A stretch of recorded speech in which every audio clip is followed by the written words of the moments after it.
आज मैं आपको एक सच्ची घटना के बारे में मैं बताना चाहता हूँ, जो न्यूज़पेपर में भी आया था, कई वाक़या में आया हुआ था, जो मुझे आपसे बताना है, मुझे आपसे शेयर करना है, जिससे आप जान के शायद आप काफ़ी मोटिवेट होंगे और ये कोरोना के से जो डर है उससे आप काफ़ी बाहर निकलेंगे। जी हाँ, मैं आपको बताना चाहता हूँ कि एक शख्स के बारे में।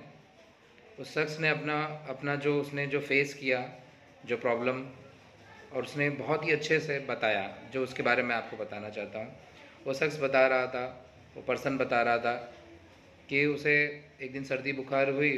वो अपने लोकल डॉक्टर के पास गया। लोकल डॉक्टर ने थोड़ा देखा होगा, उसने बोला कि तुम्हें शायद कोरोना है।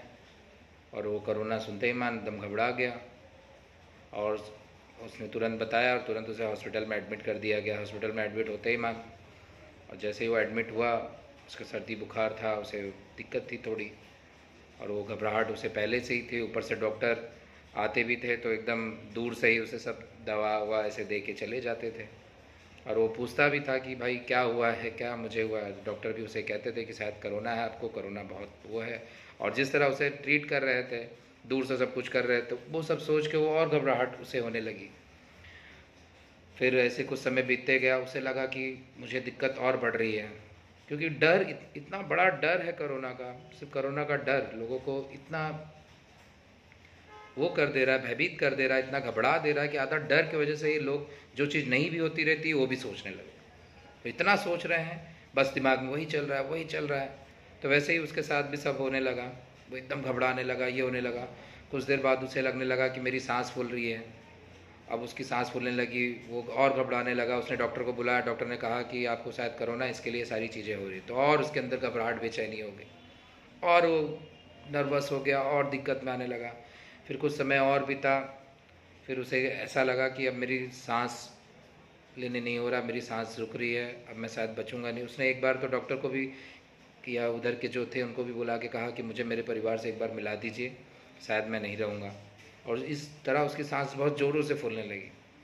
समय बीतते गया, कुछ समय बाद उसने उसे धुंधला धुंधला सा दिखने लगा। हर चीज़ उसे, हर चीज़ें वो फील होने लगी, जिससे जैसे आदमी का अंतिम समय होता है वैसे। कुछ समय बाद एक नर्स आती है, हंसते हुए मुस्कुराते हुए उसके पास जाती है और उसे कहती है कि आपका कोरोना नेगेटिव है। सोचिए, जैसे ही उसने सुना कि कोरोना नेगेटिव है, वो आदमी इतना एक्टिव हो गया जैसे उसको कोई बहुत ज़्यादा चार्ज कर दिया। तुरंत उठ के बैठ गया। क्या मेरा कोरोना नेगेटिव है? तो उस नर्स ने कहा जी हाँ, आपका कोरोना नेगेटिव है, आपको कुछ नहीं हुआ है। बस ये सुनते ही मान, जो उनकी सांस फूल रही थी, जो उनका ये फूल रहा था, सब रुक गया। तो मेरा ये कहना है, ज़रूरी नहीं है कि कोरोना ही हो। अगर कोरोना है भी तो उतना घबराइए नहीं, बस उसका नियम कानून फॉलो करिए और अपने आप ठीक हो जाएंगे। दिक्कत उनको है जो केयर नहीं करते या वो रहते हैं, लापरवाह रहते हैं। तो बस मुझे आपसे यही कहना है, डर के उसे ना उतना हावी कर लीजिए कि डर से ही आपकी जान निकल जाए। उसका केयर करिए, उसको फॉलो करिए, आप सेफ रहेंगे, सुरक्षित रहेंगे। बस, धन्यवाद।